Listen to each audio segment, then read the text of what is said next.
म्हणजे 2014च्या अगोदर आपला भारत देश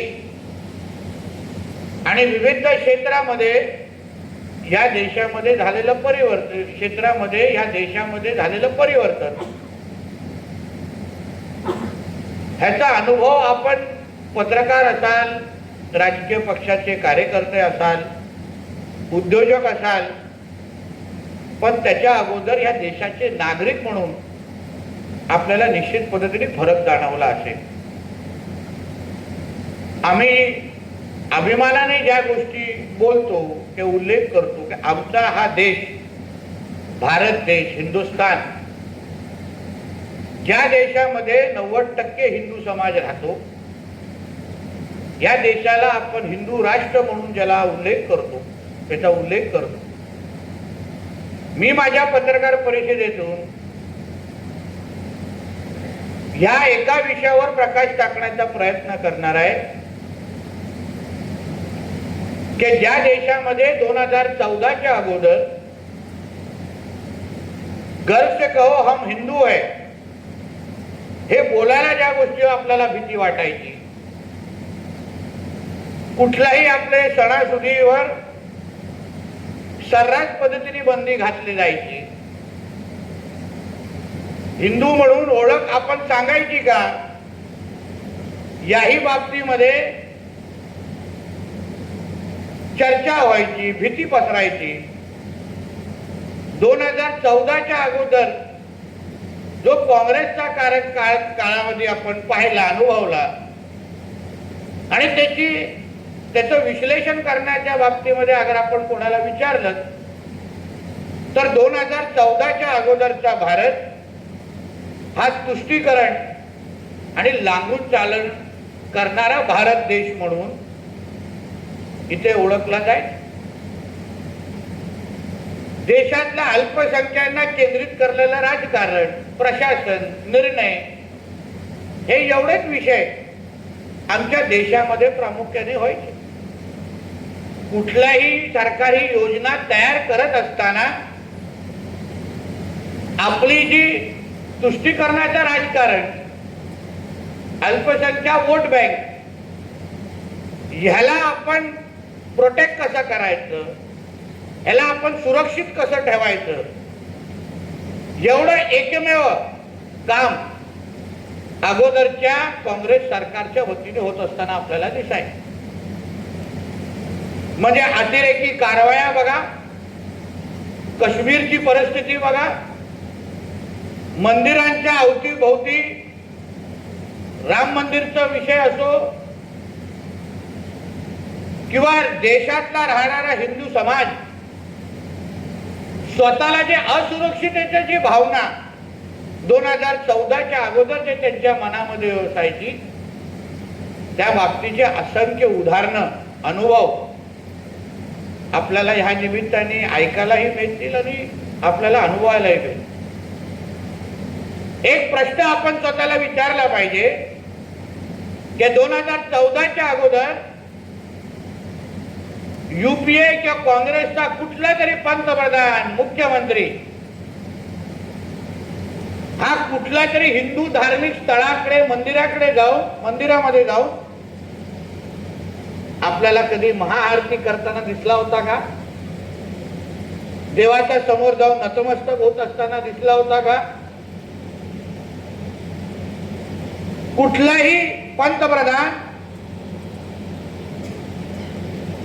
डोक्यावर टिळक लावण्याच्या अगोदर 2 वेळा विचार करायचा त्याच्या 14च्या अगोदर.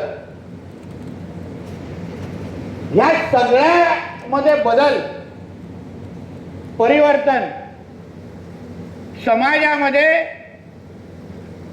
हिंदू समाजाला केंद्रबिंदू ठेवून देशाचं राजकारण, देशाचं सरकार, देशाचे सरकार निर्णय घेऊ शकतं, हे उत्तम उदाहरण किंवा हे आदरणीय मोदी साहेबांच्या कारकिर्दीच्या पासून दिसायला लागलं, अनुभवायला लागलं.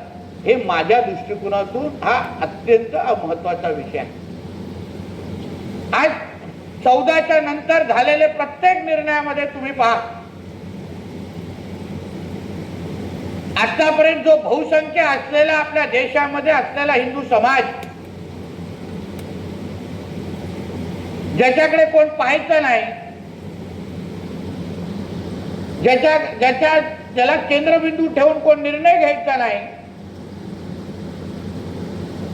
देव देश धर्म या तिन्ही मुद्द्याला कोणाला हात लावायचं पण भीती वाटायची. हिंदू समाजाच्या जवळ आम्ही गेलो तर असलेली आमच्या वोट बँक पॉलिटिक्सला धक्का लागू शकतो. हाच 2014च्या अगोदरचा असलेल्या काँग्रेस सरकारचा केंद्रबिंदू होता. मग वक्फ सारखे कायदे, त्याच्यामध्ये हिंदू समाजाचे असलेले हक्काची जमिनी ज्या पद्धतीने त्यांच्याकडून काढून घेतल्या गेल्या, वक्फ सारख्या कायद्यामध्ये असे काही अमेंडमेंट आणले गेले युपीए सरकारच्या माध्यमातून, ज्याच्यामुळे असलेल्या हिंदू समाजाच्या जमिनी हे त्यांना न विचारता, त्यांची सहमती नसताना पण ही वक्फची जमीन आहे हे सांगून लँड जिहादच्या नावाने त्यांच्याकडून काढून घेणं, अशा पद्धतीचे असंख्य निर्णय 2014च्या अगोदर होत असताना आपल्याला दिसलेले आहेत. म्हणून 2014 ते आतापर्यंतची जी आदरणीय मोदी साहेबांची एक कडवट हिंदुत्वादी विचाराचे आणि राष्ट्रसेवक संघ परिवाराच्या म्हणजे पार्श्वभूमी असलेला एक स्वयंसेवक जेव्हा देशाच्या मुख्य स्थानी जेव्हा नेतृत्व करतो, तेव्हा राष्ट्र प्रथम या भूमिकेला नजरेसमोर ठेवून आणि हिंदू हित की जो बात करेगा वही देश पे राज करेगा हा मुद्दा नजरेसमोर ठेवून 2014 पासूनची वाटचाल ही आपल्या सगळ्यांच्या दृष्टिकोनातून एक हिंदू म्हणून ही अत्यंत महत्वाची ठरलेली आहे.